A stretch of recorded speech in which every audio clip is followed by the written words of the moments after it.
Coming up, a scholarship recipient in Indonesia reciprocates Tzu Chi's assistance by collecting recyclables.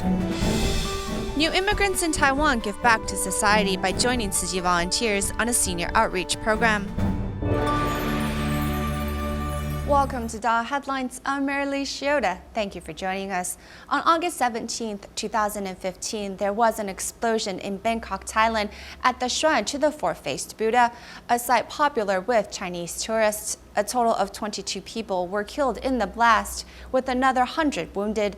At the time, a Taiwanese traveler, Zhang Daoyuan, was one of the injured, suffering serious damage to his right leg. He has been in a Bangkok hospital recuperating for the last 10 months and also receiving regular care visits from local Tzu Chi volunteers. Finally, on the 17th of June, he was cleared to leave the hospital and return to Taiwan.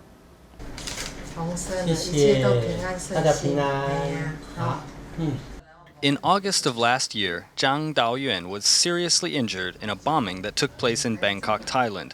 The cake they are sharing is to celebrate Mr. Zhang's release from the hospital. Even when something bad happens in our lives, it may not be entirely negative. If there are no negative experiences, then we can never truly grasp our positive experiences. Today, we're all alive and well. When the explosion happened, Mr. Zhang was only about 3 meters away. His entire body suffered burns, but the most severe damage was done to his right leg, which was broken in many places by small fragments from the blast. Initially, doctors wanted to amputate, but after 23 operations over the course of 10 months, it has healed properly. Mr. Zhang has been in the hospital for almost a whole year. Now he is finally able to leave and go home. However, the cast still can't be removed. He'll have to wait until the bone is completely healed before he can practice walking again. I have to thank all of the doctors for helping my leg heal like it has. Thank you all so much. Over the course of the 10-month rehabilitation, Tzu Chi volunteer Zhang Yingman has become like an older sister to Mr. Zhang, making weekly visits and providing lots of positive support. In the future, you can also visit hospitals as a volunteer and help people in similar situations to yours. You can share the love that you have felt with them. I hope you'll carry that love and use it to encourage others. With your experience, this is something great that you can do. After I'm back in Taiwan and fully recovered, I want to walk with the Tzu Chi family and become a volunteer. After expressing this vow, Mr. Zhang and his wife will embark on the next chapter of their lives.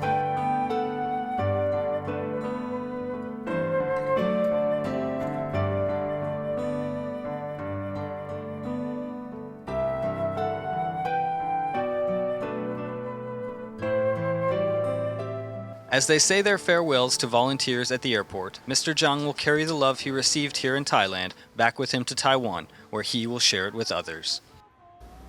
Now we'll meet a recycling volunteer in Indonesia named Brilliant Pratama, who is only 13 years old. The youngster was once unable to attend school due to financial difficulties, but with the help of a Tzu Chi scholarship, he was able to return to his studies. After receiving assistance, he decided it was his turn to give something back. At the Tzu Chi recycling centers in Indonesia, most volunteers are older. So Brilliant Pratama's young face really stands out. Brilliant's family faced economic hardship, which forced the boy to drop out of school. However, Tzu Chi heard about the family's trouble and offered a scholarship. That inspired the boy to start volunteering. I don't think it's embarrassing or have any reason to complain. This is just my way of expressing my gratitude. Whenever I leave to go home, if I have free time, then I'll collect plastic bottles I can find. His mother and I really just want the best for him. And we believe that Tzu Chi's lessons are really important, such as we should try to care for each other, and especially those who suffer. In the future, when we can take care of ourselves, we would like to help others as well.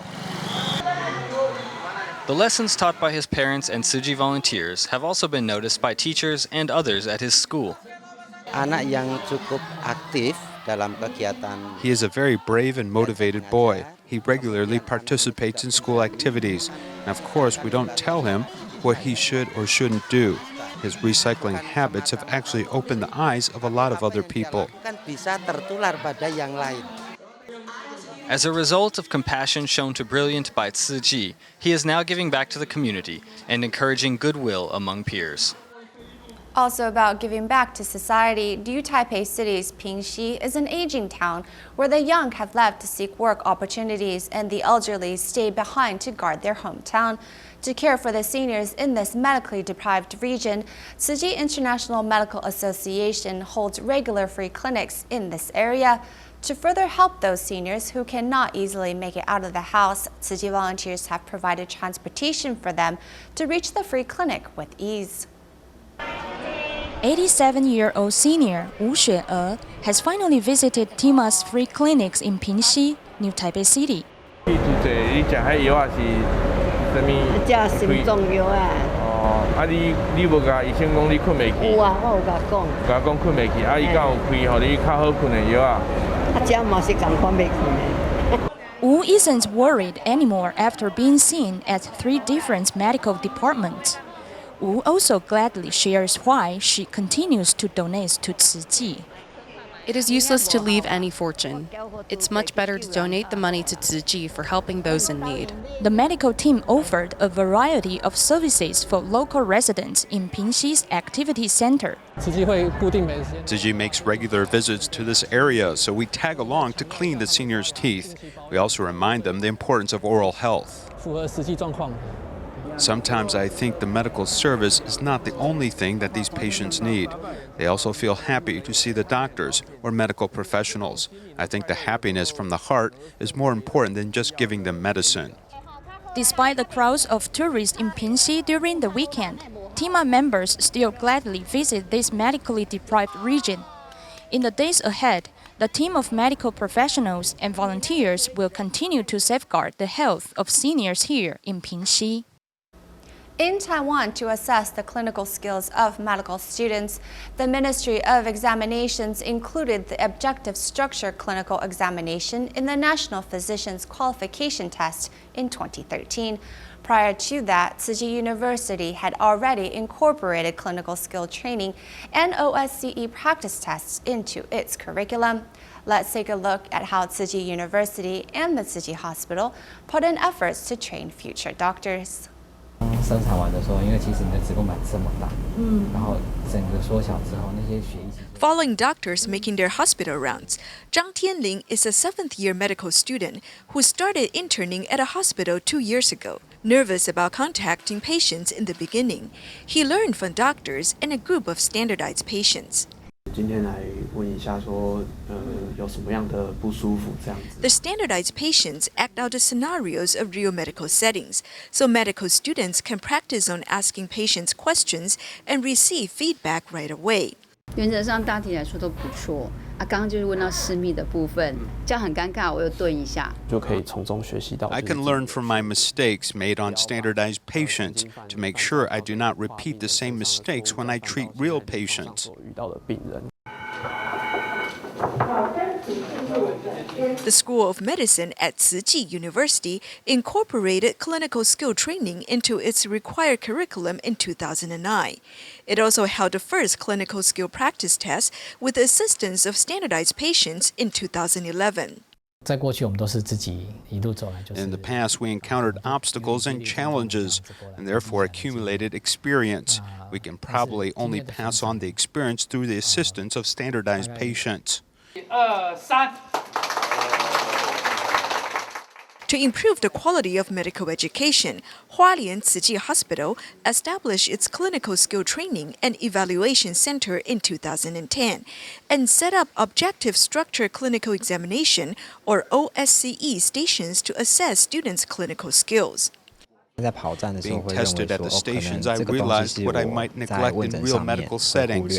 I then remind myself of the way I should interact with future patients with similar problems. OSCE is being given at 12 stations, with standardized patients serving at 8 of them. Senior doctors are the test givers, and the students' performances are filmed for review. We hope that they can come into contact with people early, especially patients we will serve. We have basic expectations of them before they graduate. This is for the benefits of healthcare for all people in Taiwan. Later in 2013, the Ministry of Examinations also incorporated OSCE into the National Physician Examination, marking a milestone in medical education. In the past, national exams in Taiwan are written tests. With the assistance of standardized patients, we can evaluate the students' communication skills and their real abilities in conducting checkups. Besides Western medicine, traditional Chinese medicine education has also been incorporated into the curriculum and practiced with standardized patients. The University School of Post-Baccalaureate Chinese Medicine is giving OSCE for the first time. We incorporate the spirit behind OSCE into TCM, so they do not just learn from the traditional texts, but have practice applying their knowledge clinically. Training medical students to listen with care and patience as they hone their skills is an important part of medical education. Other remaining military dependence villages in Taoyuan, Taichung, Kaohsiung, and other areas, the Pingtung County government has been exemplary. Despite limited financial resources, from the beginning, the county government designated Victory Village as a cultural asset, preserving all of the buildings and preventing them from being destroyed. It also brought in restaurants and creative industries to successfully attract a crowd and create a name for this historic village. Here's more.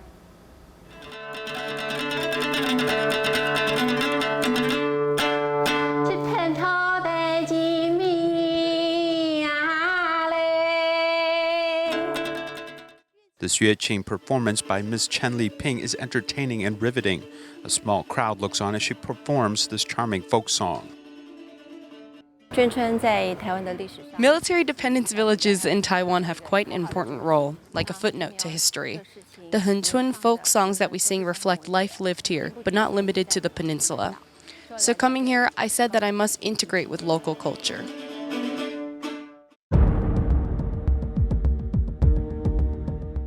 Victory Village was formerly known as the base for Japan's 3rd Army Flying Corps during the Japanese colonial period. But when the 8th Regiment Army was deployed here, construction on the military dependence village began in 1936, as it was later called the Chonglan Army Residence. According to the cultural preservation law, we can claim that they are major monuments or historical buildings. Then people cannot demolish them like what they did to air raid shelters in other villages. Up until now, 71 of the residences in the village have been preserved, with many of them in excellent condition, as they're made with cypress wood and black roof tiles, indicative of Japanese architecture. The size of each building ranges from 100 to 200 pings. From the Japanese colonial period all the way to the lifting of martial law, we always thought about defense from air attacks. These military dependence villages give us a feeling that the people who lived here had lots of emotion. These feelings are quite strong and colorful. Going back in time, when I was young, I would pray here. I believe that this is part of the culture or the legacy of this place.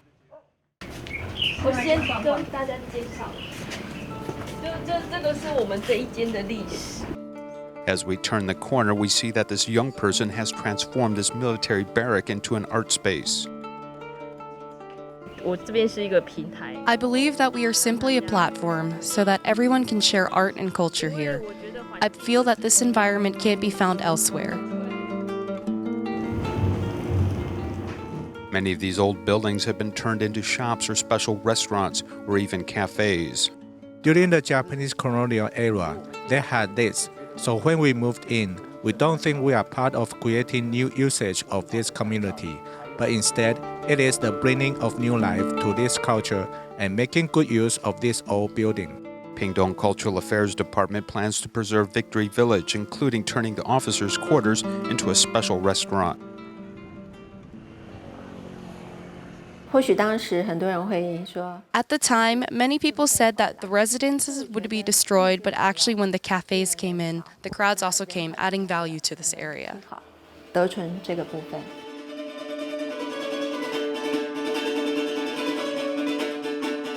Pingtung's Victory Village has pursued diverse growth and development, not only retaining the original spirit of the area and its original inhabitants, but also helping spur the cultural development of the larger community.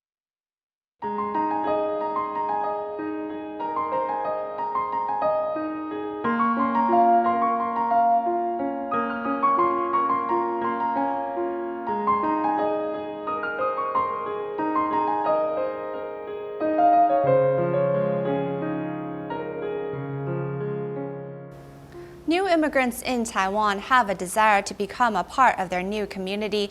Thanks to Tzu Chi, a group of new immigrants can do just that, as well as head out with the volunteers to bring some love and care to the elderly.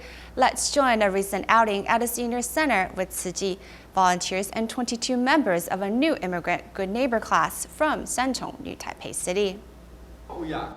Using a traditional instrument to play oldies for the seniors.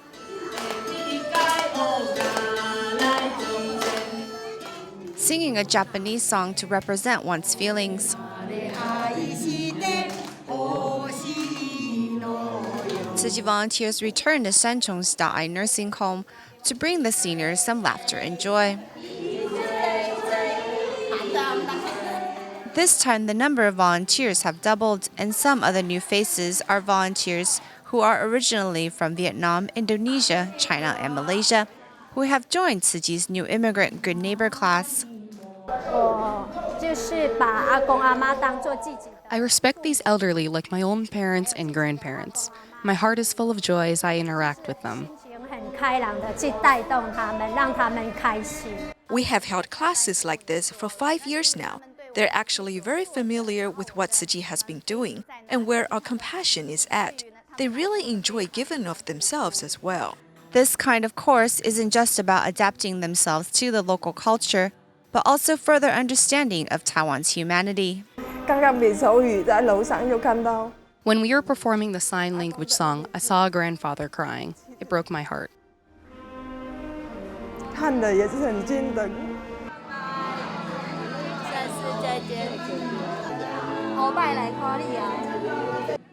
These new immigrants are no longer just bystanders, but are actively participating in the humanistic society of Taiwan. Senior citizens frequently have more leisure time, which can allow them to live a life that is just as exciting as young people. They don't need to stay at home watching TV, as they can get out of the house and participate in community-sponsored continuing education program for senior citizens. These courses not only stimulate their brain, but also allow them to make friends and not feel so lonely. Let's take a look at some of these seniors who prove that it is never too late to learn. At the Senior Citizen Learning Center, the focus of this class is taiko drum performance. All the participants are paying close attention and forgetting their worries. I study taiko drumming and also classes about drawing. And then there's also a calligraphy class. All of these classes give me different stimuli. Next, we visit this classroom where seniors are practicing the ocarina. They are playing one of their favorite songs, as this teacher actually began as one of the students in the class. She has taken over the mantle of becoming the teacher, and many of the members of this class are her close friends. Don't you feel you're doing a great job with your studies? This is because you have the confidence now and also a sense of accomplishment. With a rapidly aging society, it's important for the elderly to get out of the house and participate in continuing education courses, such as learning how to play a musical instrument, learn a language, or computer courses. They can even get together with a few friends to play a game to stimulate their brain.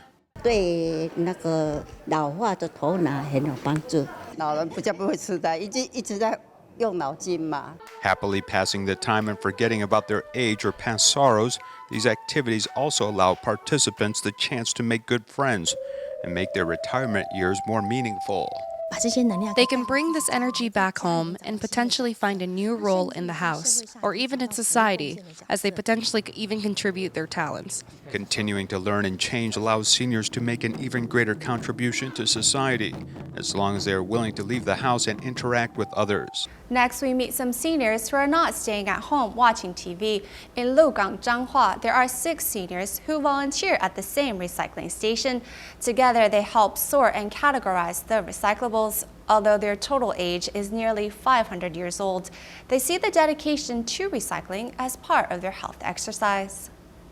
These 6 seniors, whose total age is nearly 500 years old, are recycling volunteers from Lugang, Zhanghua. Among them, the 92-year-old Lü Shoufeng is the fastest sorter. I'm doing well after my pacemaker's batteries were changed. I used to faint easily, but now if I don't have other plans, I go to the recycling center.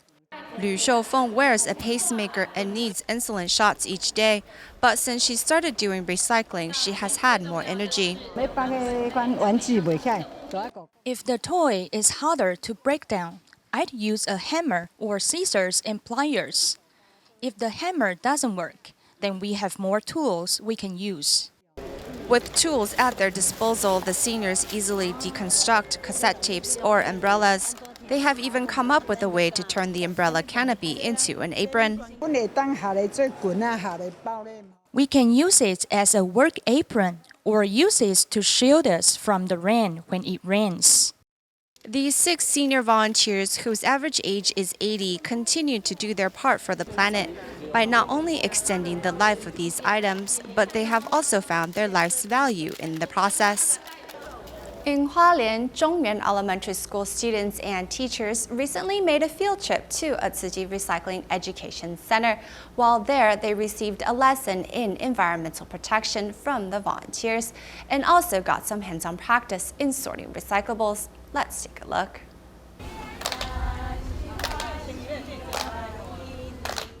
On this day, the Recycling Education Center is welcoming students and teachers from Zhongyuan Elementary School. After learning about environmental protection, they are here to find out how they can apply what they have learned in the classroom in the real world. We're very thankful for you all, not only for advancing their knowledge about the environment, but for coming to teach them firsthand. We live in an age of so much consumption and waste, and you all have taught them about how to sort recycling, which will help them manage waste better in the future. Under the guidance of volunteers, the children are encouraged to practice frugality and only buying the things they need.